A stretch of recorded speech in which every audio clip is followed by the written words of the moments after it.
যে যেখানে বলেছে শিরা হাড় বিভিন্ন ডাক্তারের কাছে আমি আপ্রাণ চেষ্টা করে যথাসাধ্য আমি সেখানে গিয়েছি, তাদের সঙ্গে যুক্তি করেছে। অনেক ডাক্তার বলেছেন অপারেশন করতে হবে, এমনকি অনেক জায়গায় যখন কাজ হলো না তখন কেউ কেউ সাজেশন দিল যে ব্যাঙ্গালোরে মণিপালে নিয়ে যাও। সেখানেও গেলাম, সেখানেও গিয়ে কোনো ফল হলো না, নিরাশ হয়ে বাড়ি ফিরলাম। তারপরে এই ডাক্তারবাবুর সঙ্গে এই ফোনে যোগাযোগ করে রোগীকে বসে আসার মতন ক্ষমতা ছিল না, গাড়ি ভাড়া করে নিয়ে এসেছি।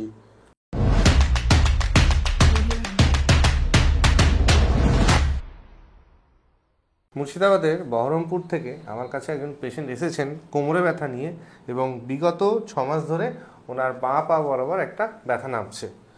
ওনার সুগারও আছে এবং প্রেশারও আছে। তো এই ব্যথাটা ওনার কিভাবে হলো আমরা বিস্তারিতভাবে জেনে নেব। বলুন। আমি একদিনকে পড়ে গেছিলাম, তো আমি বুঝতে পেরেছিলাম না। তারপরে আমি অনেক দিন পরে 3-4 মাস পরে বিছনাগত হয়ে গেছিলাম, বিছনাতে পড়েছিলাম। আমি হাঁটতেই পারিনি, আমার কোনো চলাফেরার মতো আমার ক্ষমতা ছিল না। তাই আমি ব্যাঙ্গালোর পর্যন্ত গেছিলাম, অপারেশনের কথা বলেছিল, অপারেশন হলো না, আমরা ঘুরে আসলাম। দিয়ে ডাক্তারবাবুর কাছে এসে আমি সুস্থ হয়ে গেছি। তো কথা না বাড়িয়ে আমরা ওনার চিকিৎসা কিভাবে করেছি আপনাদের এই ভিডিওতে দেখাবো। যখন আমরা এক্সরে করাই তখন দেখতে পাই ওনার স্পাইনের মধ্যে একটা কার্ভেচার সৃষ্টি হয়েছে, এই জন্য ওনার বাঁ পা বরাবর ব্যথাটা এইভাবে নেমে আসছে। এবং আমরা যখন এমআরআই করাই তখন L5 এবং S1 এর মধ্যে একটা ডিস্ক এক্সট্রুশন হয়েছে এবং ইনফিরিয়র মাইগ্রেশন হয়ে গেছে এবং ক্যানাল ডায়ামিটার 6 mm হয়ে গেছে। তো বুঝতেই পাচ্ছেন এইসব ক্ষেত্রে পেশেন্টের সমস্যা খুবই বেশি হয় এবং পেশেন্ট বিছানাগত হয়ে যায়, পা অবশ হয়ে যায়, হাঁটাচলা করতে খুবই সমস্যা হয়। তো এই রকম একজন পেশেন্টকে আমরা পুরোপুরি এখন কিভাবে সুস্থ করলাম দেখুন। আমরা যখন চিকিৎসা করছিলাম তখন দেখেছিলাম ওনার এই পাটা অনেকটা উপরে উঠে গেছিলো এবং এই পাটা নর্মাল ছিল। তাই জন্য আমরা দেখতে পেয়েছি পেলভিসের একটা আপস্লিপ হয়েছে বাঁ দিকে এবং রাইট সাইডের পেলভিসের সমস্যা কিছু ছিল না। তো আমরা যেহেতু আপস্লিপ হয়েছে এই বাঁ দিকের পেলভিসে, এই আপস্লিপ ডিসফাংশনটা আমরা কিভাবে কারেক্ট করছি দেখুন। আপস্লিপ ডিসফাংশন হলে আমাদের এক্সটেনশন গ্রুপ অফ মাসল এবং কিউএল গ্রুপ অফ মাসলের একটা টাইটনেস ডেভেলপ করে। তো আমরা এইভাবে টাইটনেসটাকে কমিয়েছি।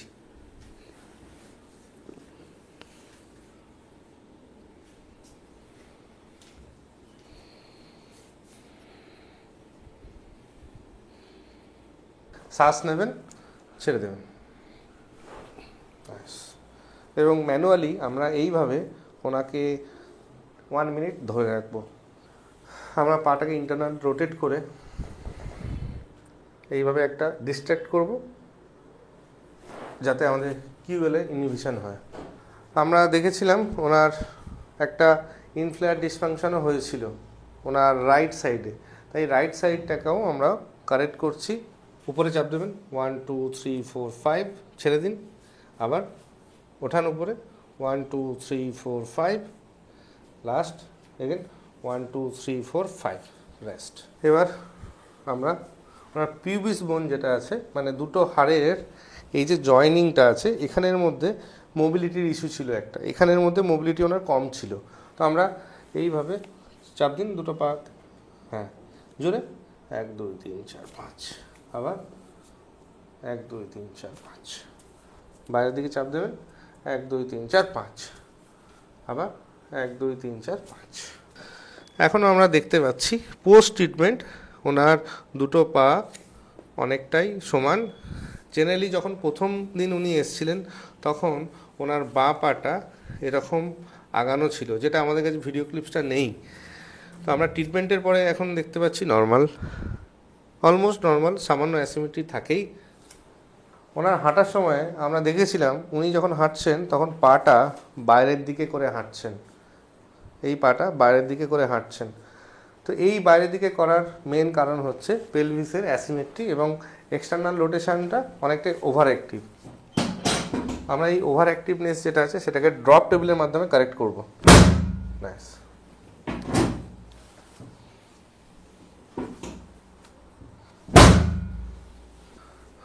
পেটের মাংসপেশির জোর আমরা একবার টেস্ট করে নেব। পা দুটোকে এইভাবে ধরে রাখার চেষ্টা করবেন, হ্যাঁ আমি নামাবো, ঠিক ধরে রাখার চেষ্টা করুন। এক্সারসাইজ করছেন পেটেরটা? তাও এখনো দুর্বল লাগছে। L5S1 এর ডিস্ট্রাকশন করব। আবার ওনার পাওয়ার চেক করব। দুটো পাকে এইভাবে রাখবেন, একটু গ্যাপ রাখুন, ধরে রাখার চেষ্টা করুন, ধরে রাখুন। এবার পাচ্ছেন? হ্যাঁ, জোর বাড়লো। আবার দেখি, ধরে নিন, ছাড়ুন। অনেকটা জোর দিতে হচ্ছে আমার, তাই না? ছেড়ে দিন।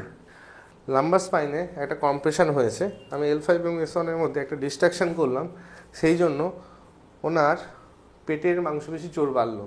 এই L5S1 এর ইমপিচমেন্টের জন্য ওনার অ্যাবডোমিনাল মাসল অ্যাক্টিভেট হচ্ছিল না, তো সেই জন্য আমরা যখনই ডিস্ট্রাকশন করলাম সঙ্গে সঙ্গে পেটের জোর বেড়ে গেল, তাই তো? আগে তো রাখতেই পারছিলেন না, না। ঠিক। ওকে, পেলভিস বোনের মধ্যেও একটা মিস অ্যালাইনমেন্ট আছে, চিত হয়ে শুয়ে যাবেন। মানে এখানকার যে সমস্যা সেটাকে এইভাবে ঠিক করছি।